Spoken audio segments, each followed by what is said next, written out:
Hello again. I wanted to show you the Goldmund Studietto. It's a pretty rare, unusual turntable, very high performance. This turntable is a little different than most, sort of a different approach.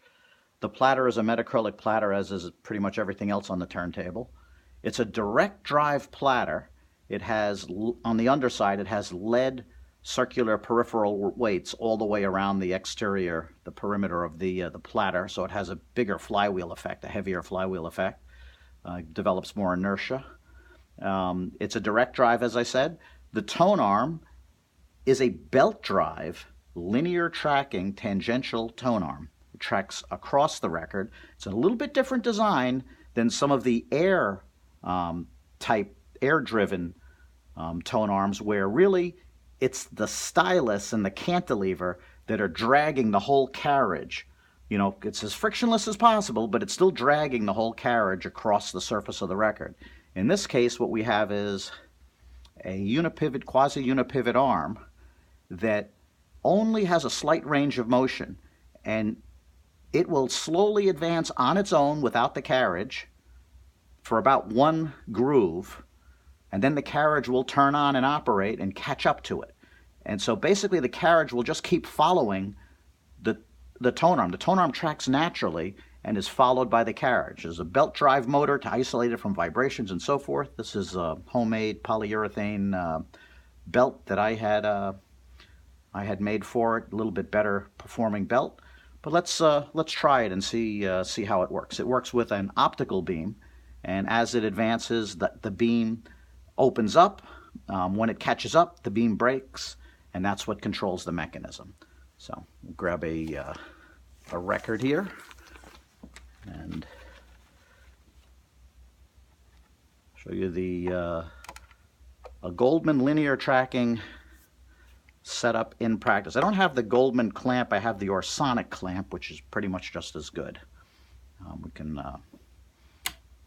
It's a quartz lock direct drive motor, and we can easily clean any dust off of it with this Audio Quest is the only one I measured that actually has about 1 megohms of resistance between the bristles, which are conductive bristles, carbon fiber bristles, and your hand, so it helps ground any static. If you push the carriage forward until you get over the lead-in groove, and you can see the cartridge is now right over the lead-in groove, and then you would hit the cue button here or this little button here. Either way, you'll notice this is an open plinth design, so there's no resonant cavity underneath the plinth. Instead of the big floppy springs that were here before, they've been updated to sorbethane half spheres, which is definitely a better sounding setup, lower noise floor, and better bass. Hit the cueing lever to drop the needle. So now you could hear the needle hit, maybe. The audio was good on that. And if you notice, the red and green light, the green turns on about every revolution around the record.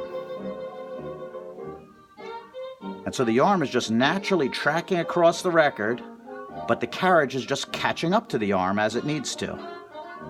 So it's not pulling, that stylus and cantilever are not pulling this whole, carriage, which is on metacrylic rollers, 3-point suspension, but it's not pulling it across the carriage. The motor is pulling it, and it's all being controlled by a beam of light. And so that's the Goldmund Studietto with the T5 tone arm.